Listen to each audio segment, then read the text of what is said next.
बिस्मिल्लाहिर्रहमानिर्रहीम अस्सलाम वालेकुम वरहमतुल्लाहि वबरकातुहू। इस स्टडी कर रहे हैं हम फिज़िक्स फर्स्ट है हमारे पास यूनिट 5 था और ये एक तवील टाइम के बाद लेक्चर बना रहे हैं हम। बिजी थे अपने काम की वजह से। तो इस वक्त हम इसके स्ट्रक्चर्ड क्वेश्चंस करेंगे और उससे पहले हम इसके एमसीक्यूज सॉल्व करेंगे कि किस तरह के इसके एमसीक्यूज हैं और क्या क्या कहा गया है उसके अंदर। तो आज के हमारे टॉपिक यही रहेंगे इसके अंदर। तो ये हम जाते हैं पहले एमसीक्यूज की तरफ, उसके बाद हम आएंगे इसके स्ट्रक्चर्ड क्वेश्चंस के ऊपर। ठीक है, ये सॉल्व किए हुए मैंने तकरीबन।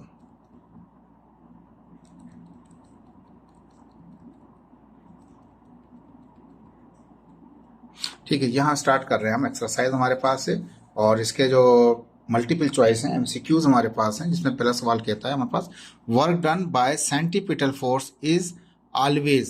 कहता है कि जो वर्क डन होता है सेंटीपिटल फोर्स के अंदर, यानी कि केस कौन सा आ गया, वर्क डन किसकी बात करें, कौन से वर्क डन की बात करें, सेंटीपिटल फोर्स की बात करें। सेंटीपिटल फोर्स में हम जानते हैं कि हम अच्छी तरह डिटेल में पढ़ चुके हैं कि सर्कुलर मोशन हो रहा था, फोर्स टूवर्ड सेंटर आ रही होती है, उसे हम सेंटीपिटल फोर्स कहते हैं। Centrifugal force away from the centre होती है। ठीक है, तो ये याद रखिएगा इसको आप। तो अभी जो फोर्स हमारे पास towards the centre, this is called the centripetal force. अब जाहिर बात है ये फोर्स की डायरेक्शन टुवर्ड्स सेंटर है हर पॉइंट के ऊपर, और ये बहुत सारे पॉइंटों से मिलकर 360 डिग्री का ये पूरा एक सर्किल बनता है हमारे पास। ठीक है, अब यहाँ पे हम जानते हैं कि ये वेलोसिटी अलग चीज है। ठीक है, अब यहाँ डिस्प्लेसमेंट होती है, एंगुलर डिस्प्लेसमेंट। कहता है कि वो जो डिस्प्लेसमेंट होती है और ये जो हमारे पास फोर्स होती है वो आपस में परपेंडिकुलर होती है। जब परपेंडिकुलर निकालेंगे हम किसी का तो हमारे पास वो जीरो निकल के आता है फार्मूले के अंदर वर्क डन के। Work is equal to force into displacement. Force ये डिस्प्लेसमेंट इस तरफ होगा, फोर्स टुवर्ड सेंटर होगी, displacement away from the tangential होगा, यानी समझ लीजिए टेंजेंशियल होगा। तो उनके दरमियान में एंगल कितना आ जाएगा, वो 90 आ जाएगा। जब हम सॉल्व करेंगे इसको, जो कॉस थीटा होगा 90 निकालेंगे तो क्या निकलेगा हमारे पास, डॉट प्रोडक्ट कैसे वो F into D, work is equal to force into displacement dot product के साथ, तो वो कॉस थीटा होगा। Cos theta means cos 90, cos 90 क्या हो जाएगा, वो जीरो हो जाएगा। तो इसका जवाब ये हुआ कि वर्क डन जो भी होगा सेंटीपिटल फोर्स वाले केस में वो हमेशा जीरो होगा, ना तो मैक्सिमम ना minimum none of the above. इसलिए जीरो इसलिए आया कि उसका फार्मूला है work is equal to force into displacement dot product के साथ। डॉट प्रोडक्ट में आता है F D cos theta. Theta का मतलब कितना हो गया कि फोर्स इधर आ रही है और टेंजेंशियल उसका डिस्प्लेसमेंट हो रहा है, उनका एंगल 90 बनता है हमारे पास।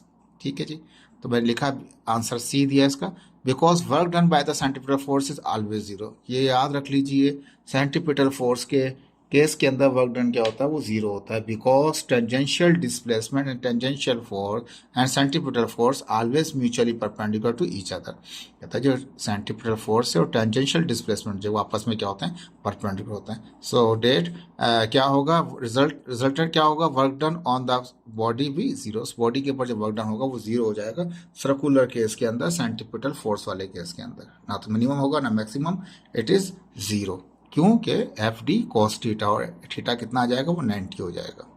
आसान सा सवाल था, लेकिन याद रखिएगा पिक्चर भी इसलिए बनाई मैंने आपकी। कहता है a body of mass m1 is equal to, first कर लें या m के लें इसको, कितना है ये हमारे पास 5 kg हमारे पास। ठीक है, एक ही ऑब्जेक्ट हमारे पास, एक बॉडी, इसका मास 5 kg है, मूव कर रहा है विथ अ मोमेंटम। तो जब मूव करते हैं उसमें जो मोमेंटम क्रिएट हुआ है वो 10 kg मीटर पर सेकेंड है। ठीक है, ये तो सवाल हुआ हमारे पास। ठीक है, तो इसमें बताया हमारे को, गिवन हो गया data m is equal to 5 kg, momentum जिसको p कहा कितना, 10 kg मीटर पर सेकेंड। ठीक है जी, a force of 0.2 newton act on it. कहता है कि उसके ऊपर कितनी फोर्स लगाते हैं वो, 0.2 न्यूटन की। तो F is equal to 0.2 newton हो गया, मास भी आ गया, मोमेंटम भी आ गया, फोर्स भी आ गया। करना क्या है इसके अंदर, कहता है कि जो फोर्स एक्ट हो रही है it is in the direction of motion of the body for 10 second. Force लगाते हैं कितनी देर तक, 10 सेकेंड तक लगाते हैं, t is equal to 10 second. ठीक है जी, मास 5 kg था, momentum 10 kg metre per second था, जो फोर्स अप्लाइड की वो 0.2 की थी, कितनी देर तक लगाई, वो 10 सेकेंड तक लगाई। हुआ क्या, तो कहता है the increase in kinetic energy is, increase का मतलब है बढ़ा हुआ हिस्सा, तो इसका मतलब जो पहले कुछ होगी काइनेटिक एनर्जी, आखिर में भी कुछ ना कुछ होगी। इन दोनों के डिफरेंस जो होगा उसको कहेंगे इंक्रीज, कितना बढ़ा। यानी कि किसी को कहें कि जी ये 10 है और अब जो है पहले 10 पे था, अब ये 15 पे आ गया, तो कहेगा कि इसमें बढ़ा हुआ हिस्सा कितना है, पहले से अब में कितना इंक्रीज हुआ, इंक्रीज का मतलब कितना डिफरेंस निकलेगा फाइनल और इनिशियल के अंदर। तो ये काइनेटिक एनर्जी है, तो इस तरह उसका चेंज इन काइनेटिक एनर्जी कैसे निकलेगा, काइनेटिक एनर्जी फाइनल में से माइनस कर दें आप इनिशियल काइनेटिक एनर्जी, तो उसके अंदर काइनेटिक एनर्जी के अंदर, क्योंकि यहाँ कहता है इंक्रीज इन काइनेटिक एनर्जी कितनी बड़ी होगी, तो पुरानी भी कुछ होगी और फाइनल भी कुछ होगी, तो दोनों निकालनी पड़ेंगी आपको काइनेटिक एनर्जी इसके अंदर। हम जानते हैं यहाँ पे इनिशियल तो सिंपल निकल जाएगा हमारे पास, क्योंकि उसके अंदर हमारे पास पहले वेलोसिटी चाहिए होगी इनिशियल के लिए, तो मोमेंटम आपको जो मिला हुआ है इनिशियल मोमेंटम है, मास इसका 5 kg हमारे पास है, तो इनिशियल वेलोसिटी निकाल सकते हैं। हमने फार्मूला लगाया P is equal to mv, simple सा फार्मूला है हमारा लीनियर का, ठीक है, हम लीनियर की बात कर रहे हैं, सर्कुलर की बात नहीं कर रहे हैं यहाँ पे। P कितना है, वो 10 है हमारे पास, मास कितना है 5 kg था हमारे पास, VI मालूम कर लेंगे, इनिशियल मोमेंटम था 10 kg का, तो VI निकल आएगी इसके अंदर हमारे पास। 5 मल्टीप्लाई करा, डिवाइड करेगा, 10 को डिवाइड किया 5 में 2 आ गया, ये तो आ गई वेलोसिटी। अब मास इंटू वेलोसिटी, मास वही रहेगी, मास इसमें भी वही रहेगा, मास इसमें भी वही रहेगा, लेकिन इसकी वेलोसिटी इनिशियल होगी, इनिशियल काइनेटिक एनर्जी में। फाइनल काइनेटिक एनर्जी के अंदर क्या होगा हमारे पास, वो फाइनल वेलोसिटी होगी। पहले इनिशियल वेलोसिटी आ चुकी है, तो हम इनिशियल काइनेटिक एनर्जी निकाल सकते हैं। तो फार्मूला लगा दिया के ई इनिशियल, आई लगा दिया, हाफ एम वी स्क्वायर, तो वी आई, वी कौन सा है, वो इनिशियल वाला है, तो हाफ अपनी जगह पे, मास 10 रहेगा, वेलोसिटी इनिशियल कितनी निकली हमारे पास, इनिशियल मोमेंटम से निकाली वेलोसिटी हमने, तो वो 2 निकली थी, 2 का स्क्वायर 4, 4 को 10 5 सिंप्लाई करें, डिवाइड बाय 2 करें, 10 आ जाएगा हमारे पास, ये सिंपल करें 2 आंसर और 2 2 4, तो 2 5 10 हो गया, ठीक है, सिंपल हो गया, इनिशियल आ गया हमारे पास, ठीक है। हम जानते हैं कि मास हमें अब चाहिए फाइनल वेलोसिटी, फाइनल वेलोसिटी के लिए हमारे पास वी आई तो मौजूद है, टाइम भी मौजूद है, ए नहीं मालूम, तो हम F is equal to M newton second लगा सकते हैं। जो फोर्स लगाई थी हमने 0.2 न्यूटन की लगाई थी, मास सब में एक ही रहेगा, चाहे इनिशियल हो चाहे फाइनल हो, कोई सा भी कह सकते, मास 5 kg था उसका, एक्सप्रेशन मालूम करना है, 5 मल्टीप्लाई करें, वहाँ जाकर डिवाइड कर देगा, 0.2 को डिवाइड करें 5 से 0.04 आ जाएगा, ठीक है। ये तो आ गया ए क्यों निकाला हमने, ए इसलिए निकाला कि हमें VF निकालना था काइनेटिक फाइनल काइनेटिक एनर्जी निकालने के लिए, तो VI प्लस AT, VI आप निकाल चुके हैं ऊपर, वो 2 निकला था, प्लस हाफ ए जो है हमारे पास कितना 0.04 है, AT कितना, वो 10 सेकंड तक फोर्स लगाई थी, मल्टीप्लाई किया 0.4 हो गया, प्लस किया तो ये 2.4 हो गया मीटर पर सेकंड। अब हमारे पास निकल के आ चुका है फाइनल वेलोसिटी आ चुकी है, तो फाइनल काइनेटिक एनर्जी निकाल सकते हैं, हाफ एम वी स्क्वायर, तो वेलोसिटी कौन सी, फाइनल काइनेटिक एनर्जी निकाल रहे हैं, तो फाइनल की वेलोसिटी इस्तेमाल करेंगे, हाफ अपनी जगह, एम की जगह 5 हो जाएगा, और हाफ की जगह 0.2.4 हो गया, स्क्वायर अपनी जगह स्क्वायर करें, मल्टीप्लाई 5 करें, डिवाइड बाय 2 करें, ये आंसर आ गया 14.4 जूल आ गया हमारे पास। अब सवाल ये था कि कितना बड़ा था, तो ज़ाहिर बात है फाइनल काइनेटिक एनर्जी आप निकाल चुके हैं, माइनस करेंगे उसमें से इनिशियल को, फाइनल कितना है 14.4 है, और इनिशियल अभी आपने थोड़ी देर पहले जो इनिशियल मोमेंटम जो था उससे निकाली थी आपने इनिशियल काइनेटिक एनर्जी, जो 10 था हमारे पास, ठीक है। तो 14.4 में से माइनस कर देंगे 10 को, तो कितना आएगा 4.4 जूल आ जाएगा, जो आंसर डी है आपके पास। आसान सा था, लेकिन थोड़ा सा स्पीड अप करके प्रॉब्लम को कीजिएगा ताकि आपकी प्रैक्टिस अच्छी हो जाए, क्योंकि डेटा यही सवाल आ सकता है, लेकिन डेटा चेंज हो सकता है। क्वेश्चन नंबर 3 में आ गया kinetic energy of a body, ठीक है, बॉडी जिसकी the kinetic energy of a light and a heavy object is same, ठीक है। यहाँ पे कहता है जो काइनेटिक एनर्जी है लाइट ऑब्जेक्ट का और हैवी ऑब्जेक्ट का वो सेम है, के ई लाइट बराबर है के ई इसके हैवी के। काइनेटिक एनर्जी ये गिवन है, ये आपको गिवन है, दोनों की काइनेटिक एनर्जी अगर आपस में बराबर हों, इफ कंडीशन है, फर्ज कर लें कि अगर दोनों बराबर हैं, तो which object has maximum momentum, हमें पता है जिसकी जो जितना कम लाइट वेट होगा उसका मोमेंटम इतना ही कम होगा, क्योंकि उसको कंट्रोल करने के लिए इतनी ही कम फोर्स लगाई जाएगी, और जितना हैवी ऑब्जेक्ट होगा उसको लगाने के लिए इतनी ही, आंसर इसका बी ही होगा हमारे पास, लेकिन हम इसको ड्राइव करके सॉल्व कर लेंगे। यह सिंपल मैंने पहले भी स्टडी कराया था, आपको केस बताया था, पीछे जो हमारे लेक्चर्स हैं वहाँ से भी आप सुन सकते हैं, स्टडी कर सकते हैं। तो आंसर तो इसका बी है हमारे पास, अंडरस्टूड है, हमें सॉल्व करने की ज़रूरत नहीं है, ये तो अलग हो गया, प्रूफ डेट हो गया। कोई हमसे कहेगा इसको प्रूफ डेट करके दें, एक शॉर्ट क्वेश्चन बनाते हैं हमारे लिए, तो हमें फिर ये करना पड़ेगा, ठीक है। तो वो हमने सॉल्व कर दिया है, लेकिन आंसर इसका अंडरस्टूड है कि वो हैवी ऑब्जेक्ट ही होगा। जो लाइट ऑब्जेक्ट हैं उनको कंट्रोल करना क्या है हमारे पास, वो आसान है, और जो हैवी ऑब्जेक्ट हैं उनको कंट्रोल करना इतना ही मुश्किल है होता है हमारे पास। एक कार को, एक ट्रक को चलाएं और उसके मोमेंटम को कंट्रोल करने, उनका मोमेंटम कंट्रोल करने की कोशिश करें, तो लाइट का इजीली कंट्रोल जाएगा, कार इजीली कंट्रोल जाएगी, लेकिन ट्रक कंट्रोल करना मुश्किल है। ऑप्शन बी है, लेकिन इसको सॉल्व कर लेते हैं अगर प्रूफ डेट से हो सकता है तो अब हमने कहा, उसने कहा था कि काइनेटिक एनर्जी दोनों की ही बराबर है, तो काइनेटिक एनर्जी का फार्मूला मोमेंटम की टर्म में, वैसा तो वो हाफ एम वी स्क्वायर होता है, लेकिन मोमेंटम में क्या होता है, पी स्क्वायर अपॉन 2m होता है। लाइट है तो मैंने छोटा m लिख दिया। अगर हेवी है तो मैंने बड़ा एम लिख दिया उसको समझाने के लिए, ताकि फ़र्क याद रहे आपको। लाइट वाले का कम मास होगा, हेवी वाले का ज़्यादा मास होगा हमारे पास। मोमेंटम एल कर दिया, यानी कि लाइट का मोमेंटम पी स्क्वायर, समझे सिंपल आप, ये पी स्क्वायर है, लेकिन ये लाइट ऑब्जेक्ट इसलिए एल लिख दिया, ये हैवी ऑब्जेक्ट है तो उसका मैंने एच लिख दिया। सिंपल। क्या गिवन था हमारे पास सवाल में, दोनों बराबर हैं काइनेटिक एनर्जी। अगर दोनों बराबर हैं काइनेटिक एनर्जी तो मैंने क्या किया कि लाइट की जगह लाइट का डेटा लिख दिया काइनेटिक एनर्जी का, हैवी की जगह हैवी का लिख दिया मैंने इसके अंदर। अब मैंने इसको सिंपल क्या किया, यहाँ पे चेक किया मैंने कि इसको किस तरह सॉल्व कर सकते हैं। 2 से 2 कट सकता है मेरे, सिंपल देख सकते हैं। एम यहाँ डिवाइड करता है, वहाँ आ जाएगा, या छोटा एम डिवाइड करे वहाँ जाके मल्टीप्लाई करेगा। एक तो ये रिलेशन बन सकता है, लेकिन फिर भी मैंने सवाल के लिए मोमेंटम के लिए अगर मुझे चाहिए लाइट का मोमेंटम चाहिए तो एम यहाँ मल्टीप्लाई करे, वो जाके डिवाइड करेगा छोटा वाले एम वाले को। इक्वेशन 1 के दिया। अगर मुझे हैवी का मोमेंटम चाहिए तो छोटा एम वाला है मल्टीप्लाई कर रहा है, लाइट वाला मास मल्टीप्लाई कर रहा है तो वहाँ जाके डिवाइड करेगा। तो वो देखो छोटा वाला मास वहाँ जाके डिवाइड कर रहा है। ठीक है, दोनों रिलेशन आ गए हमारे पास। अब मैंने एक केस बना लिया दोनों रिलेशन के हवाले से। अगर फर्ज कर लो कि एम जो है हैवी का जो 10 है, डेटा 10 kg समझ लें, लाइट वाले का 5 kg समझ लें, तो क्या होगा, एम अपॉन एक में क्या आ रहा है, छोटा एम और बड़ा एम रेशो आ रहा है, एक बड़ा एम और छोटे एम का आ रहा है हमारे पास। तो दोनों का रेशो में फ़र्क कैसा आएगा चेक कर लेते हैं। तो अब मैंने क्या लिखा, बड़ा वाला रिलेशन इक्वेशन 2 लिया हमने, रिलेशन इक्वेशन 2 लिया, एम अपॉन एम वाला, छोटा एम वाला। तो एम बड़ा वाला 10 था, छोटा वाला 5 था, तो क्या 2 आ गया। 2 को मल्टीप्लाई करेंगे तो आंसर क्या होगा, बढ़ जाएगा। ठीक है जी। अगर मैं ये रिलेशन लूँ, छोटा एम अपॉन बड़ा एम लूँ, छोटा एम अपॉन बड़ा एम लिया तो छोटा एम तो 5 था, बड़ा एम 10 था। बैक पॉइंट में आएगा, जो पॉइंट से रकम को मल्टीप्लाई करूंगा तो चीज़ बढ़ेगी नहीं, चीज़ छोटी हो जाएगी। इसका मतलब ये कि अगर ये मोमेंटम, अगर ये ऑब्जेक्ट इस तरह से होगा तो उनका मोमेंटम कम होगा, लाइट वाले का मोमेंटम कम होगा, हेवी वाले का मोमेंटम क्या होगा, वो ज़्यादा हो जाएगा। उसका प्रूफ डेट आप यहाँ से भी कर सकते हैं। ठीक है जी। और मैंने यहाँ पे एग्जाम्पल जो उसमें भी इस्तेमाल की थी यहाँ भी दोबारा रिपीट कर दी। If a heavy truck and a car are moving on highway, एक हाईवे के ऊपर एक ट्रक और कार मूव कर रहे हैं with the same velocity, velocity same है।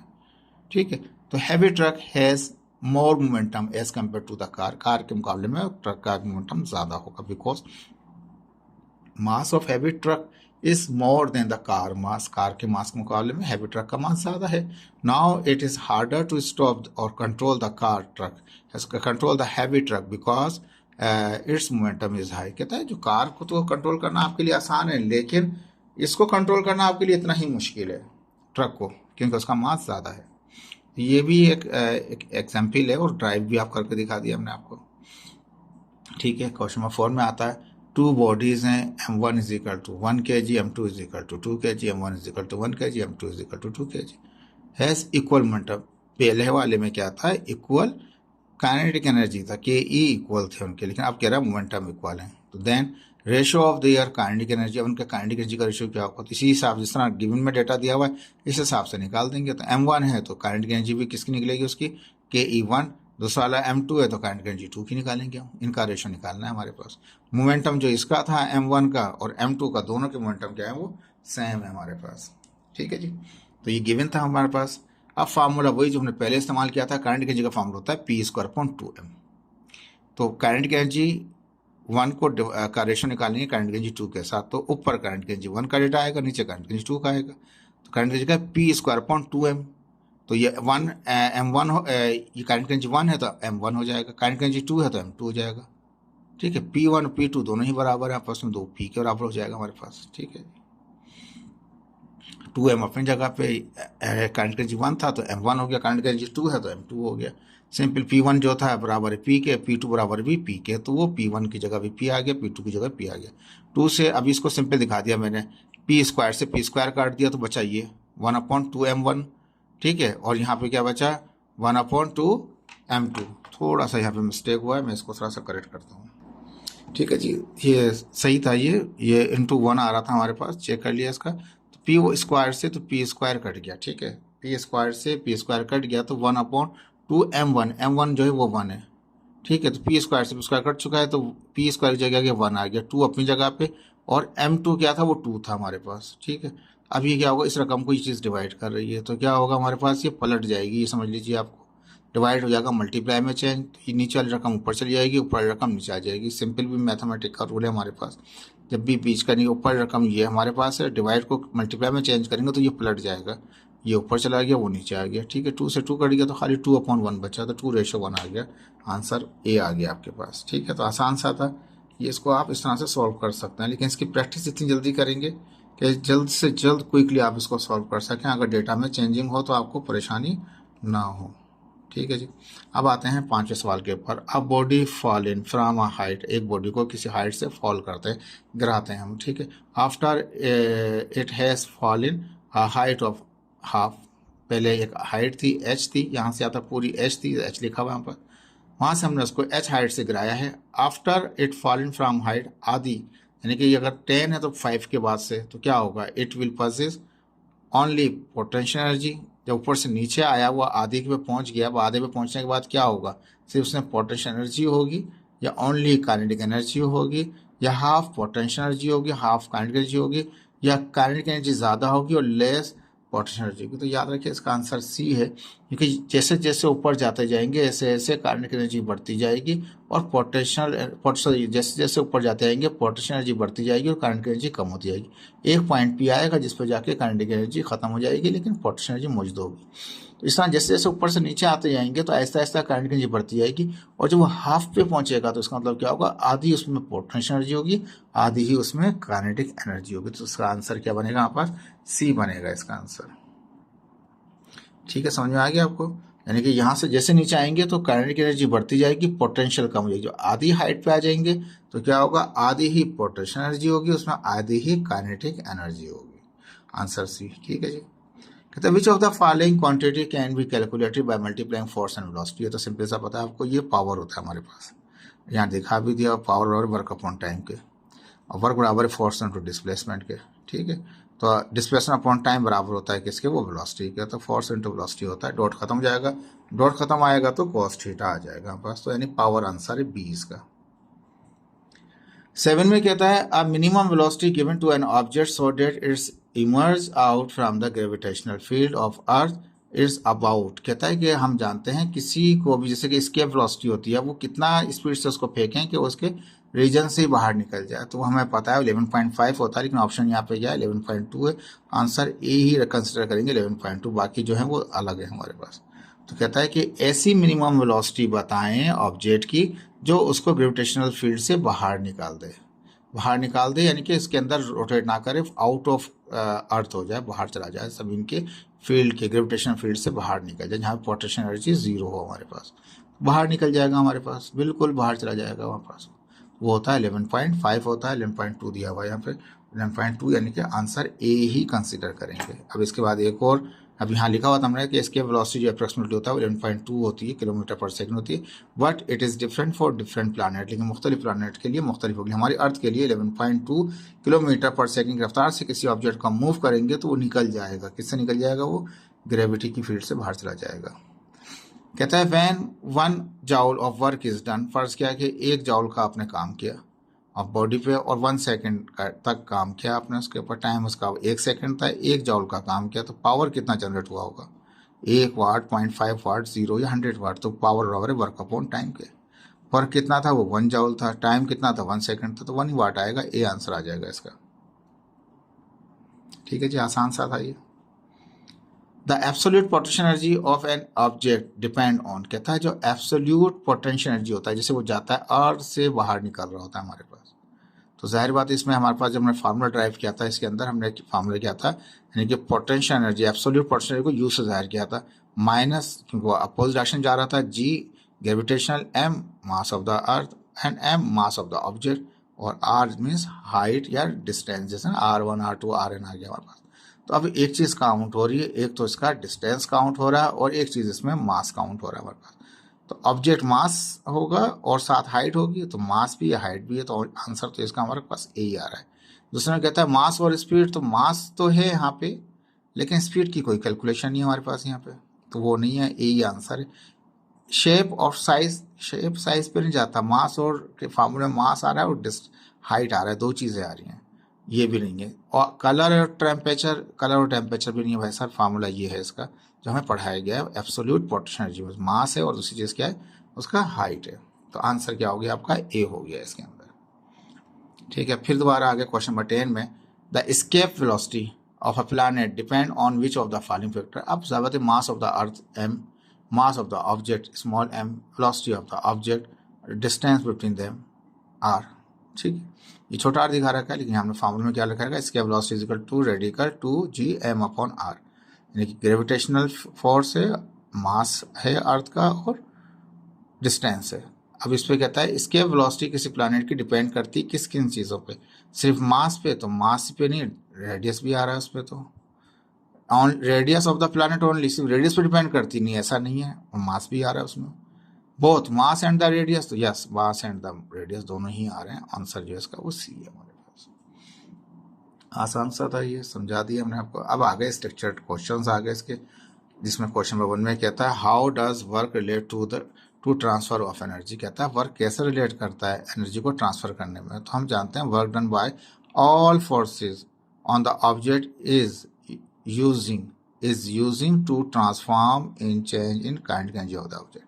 कहता है जितना भी काम होता है, जितना भी वर्क होता है, तमाम फोर्सेस का, ये तो एक एक फोर्स दिखा रहे हैं ना, जितनी भी फोर्स लगा लें आप किसी भी ऑब्जेक्ट पे, और जो भी काम होगा वो किस में ट्रांसफॉर्म होगा, चेंज इन काइनेटिक एनर्जी में होगा वो।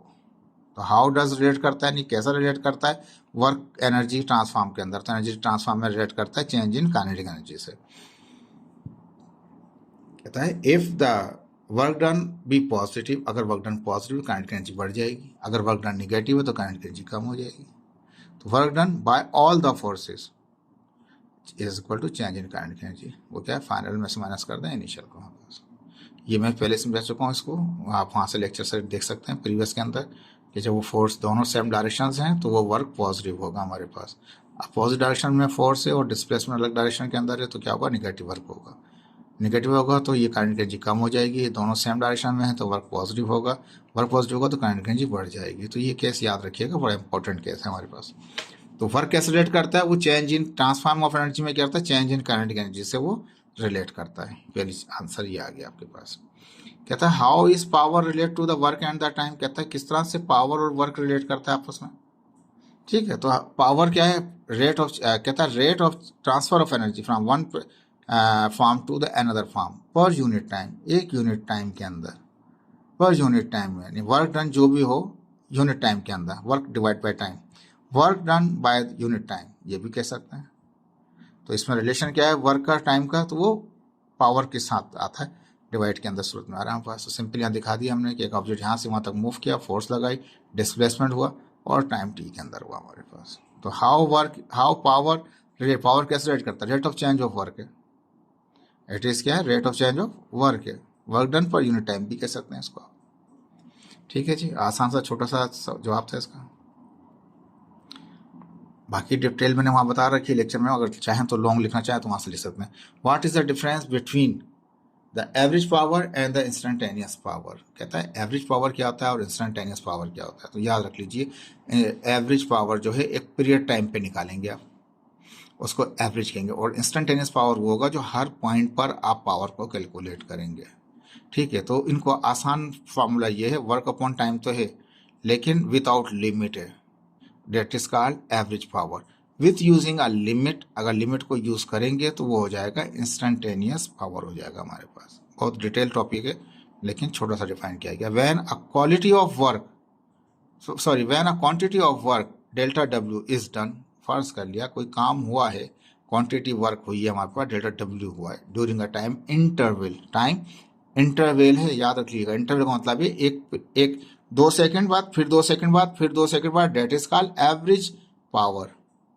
एक फिक्स कर दिया आपने टाइम, टाइम इंटरवल क्या कह रहा है, डेट इज वर्क डन तो कर रहे हो लेकिन टाइम इंटरवल में 2 सेकंड बाद, 2 सेकंड बाद, 2 सेकंड बाद, that is this is called the average power. तो वो एवरेज दे देगा अगर टाइम इंटरवल है। याद रखें वर्क डन यहाँ पर भी, वर्क डन यहाँ पर भी है, वर्क डन एवरेज में भी है, वर्क डन इंस्टेंटेनियस में भी है, लेकिन यहाँ टाइम इंटरवल है।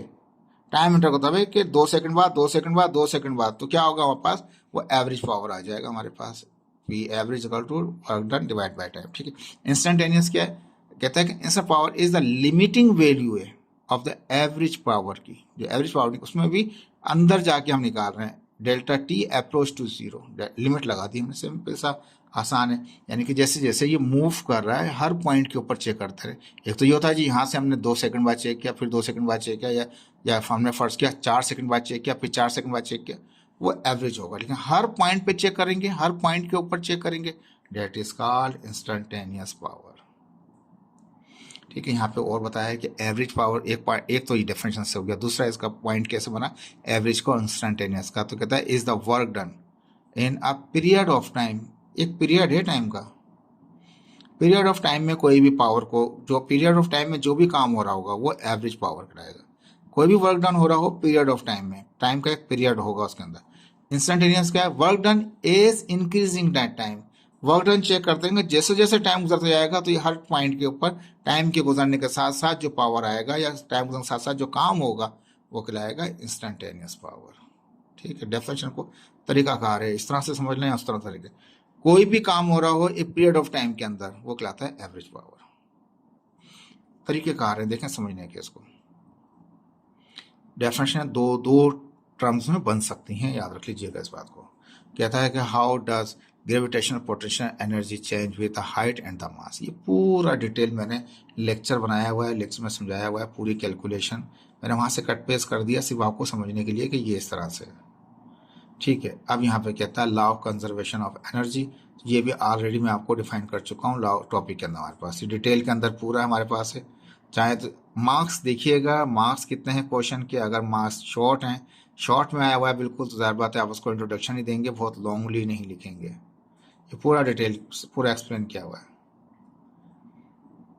अब यहाँ पे अच्छा क्वेश्चन है, question number 6, how does energy efficiency play a role in various energy transformation.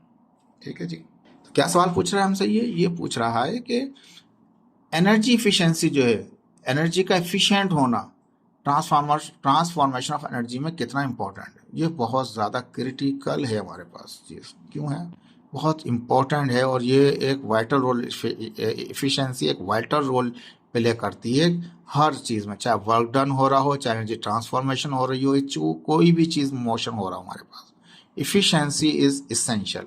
लेकिन याद रख लीजिएगा दुनिया में 100% एफिशिएंसी कोई भी इंजन नहीं देता। तो खैर energy increase efficiency play an important role in various energy transformation. कहता है एनर्जी का जो एफिशिएंसी है, एनर्जी एफिशिएंसी जो है, या कोई भी ऑब्जेक्ट जो है कितना एफिशिएंट है, बहुत इंपॉर्टेंट रोल होता है उसका ट्रांसफॉर्मेशन ऑफ एनर्जी के अंदर। Because in every energy transformation some amount of energy is wasted during the transformation. ये याद रख लीजिए, कोई भी काम करेंगे वेस्टेज है, वेस्टेज है, याद रख लीजिएगा। तो कोई भी काम करेंगे तो एनर्जी ट्रांसफॉर्मेशन में कुछ ना कुछ अमाउंट ज़रूर वेस्टेज होगा। मैंने दूसरी चीज़ देखी, no any system can work with 100% efficiency और 100% आउटपुट। कोई भी सिस्टम ऐसा नहीं है जो 100% एफिशिएंसी पे काम करे और 100% output they.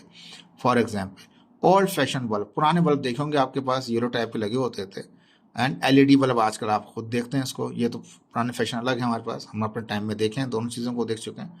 Can produce same amount of light. अब ओल्ड फैशन जो बल्ब था वो भी इतनी ही लाइट दे रहा था, एलईडी भी इतनी ही लाइट दे रहा था। अब वो 100 वाट का होता था, ये 10 वाट का हो गया, बहुत बड़ा फर्क हो गया।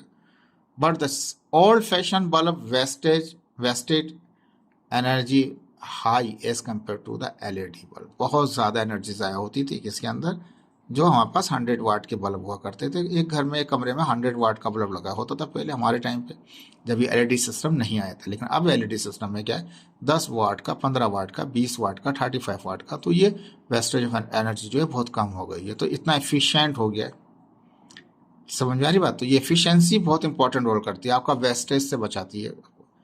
Proper insulation material are use during the construction of house और बिल्डिंग। आजकल क्या करते हैं, घरों को इस तरह डिज़ाइन किया हुआ होता है, इस तरह से उसके ऊपर मटेरियल इस्तेमाल किया जाता है, इंसुलेशन मटेरियल इस्तेमाल किया जाता है। देखें ये हमारे घर में, आम घरों में जो होता है सिंपल, क्या कहते हैं, दीवारें ली, प्लस्तर कराया, भाई साहब हो गया, घर बन गया। लेकिन जो स्टैंडर्डाइज तरीक़ेकार हैं वो चेंज हैं। आगा खान का मैंने देखा था, उन्होंने बिल्डिंग्स बनाई, उन्होंने मटेरियल, इंसुलेशन मटेरियल इस्तेमाल किया। बाकी का मुझे नहीं पता पाकिस्तान के अंदर, लेकिन आगा खान का तो मैं खुद जानता हूँ। तो उनका हॉस्पिटल है, उसके अंदर उन्होंने इंसुलेशन मटेरियल इस्तेमाल कराया है उन्होंने वहाँ पे। तो क्या होता है उससे, हाउस बिल्डिंग के अंदर के सर्दियाँ हैं तो अंदर अंदर रूम्स ठंडे होंगे, सर्दियाँ हैं तो अंदर रूम्स गर्म होंगे, गर्मियाँ हैं तो क्या होगा, अंदर रूम्स क्या होंगे वो, यानी कि सर्दियों के अंदर वो गर्म होंगे, गर्मियों के अंदर वो ठंडे होंगे। बाहर गर्मी पड़ रही है, अंदर ठंडा है। तो कहता है कि less energy will require to heat और कूल द बिल्डिंग। अगर आप लोग अपने घरों के अंदर जो इंसुलेशन मटेरियल इस्तेमाल करेंगे, उससे क्या होगा कि सर्दियों के अंदर घर क्या होंगे आपके, वो गर्म होंगे अंदर से, और गर्मियों के अंदर क्या होंगे हमारे पास, वो गर्मियों के अंदर वो ठंडे होंगे अंदर से। तो कम एसी इस्तेमाल होगा गर्मियों के अंदर, कम हीटर इस्तेमाल होगा सर्दियों के अंदर। तो ये भी इफिशियंसी हो गया। बिल्डिंग मटेरियल आ गया देखो। तो every year a lot of energy is wastage. हर साल एनर्जी बहुत ज़्यादा ज़ाया होती है because of heat loss and inefficient technology. हमारी टेक्नोलॉजी पुरानी, जैसे बल्ब की होता है, मैंने आपको घरों की तो आजकल भी ऐसे ही होता है, लेते हैं घर बना लेते हैं, किसी को लेके आ गए, कोई भी मिस्त्री होते हैं, खुद ही ठेकेदार बन जाते हैं। वो कुछ नहीं पता उनको, मटेरियल का नहीं पता, उनके अंदर हीट का नहीं पता, उनकी लाइफ का नहीं पता, उनकी कोई कैलकुलेशन नहीं है मटेरियल की उनको। तो जब भी घर बिल्ड करें, एक इंजीनियर से कंसल्ट करके आप बिल्ड करें और उससे मटेरियल इसका सवाल करें, इंसुलेशन मटेरियल का, ठीक है। तो वो आपको एनर्जी इफिशिएंट हो जाएगा आपका हाउस एसी और हीटर के हवाले से, ठीक है जी। What is the work energy theorem, तो भाई ये पहले भी बता चुके हैं आपको। और हाउ इट एक्सप्रेस मैथमेटिकली, तो सिंपल सा, अगर शॉर्ट है तो इतना लिख दीजिए, नहीं तो आप इसको पूरा लिख दीजिए। ये पूरा मैंने लेक्चर डिफाइन किया हुआ है, सिर्फ कट पेस्ट कर दिया आपके लिए ताकि एक जगह पे आपको मिल जाएंगे। दूसरा ये कि लोग नोट्स के लिए कहते हैं, तो मेहरबानी करके इसके स्क्रीनशॉट ले लिया करें आप, ताकि आपको इजीली आपको राइट कर लें लिख के। मेरे लिए मुश्किल है इसकी पीडीएफ प्रोवाइड करना। How is the work energy, how is the work done by variable force, ये भी पूरा टॉपिक है, पूरा लेक्चर बनाया हुआ है हमने, किस तरह वेरिंग फोर्स है और वर्क हो रहा है हमारे पास, उसको हमने पूरा डिफाइन किया हुआ है, ठीक है। देखिए आपके 8 के 8 सवाल थे, 8 के 8 हमने डिफाइन कर दिए। होपफुल आपको समझ में आया होगा, जितना कोशिश था इसको समझाने की कोशिश की है। और इसको शेयर कीजिए, लाइक कीजिए, सब्सक्राइब भी कीजिए। ओके जी, अल्लाह हाफिज़।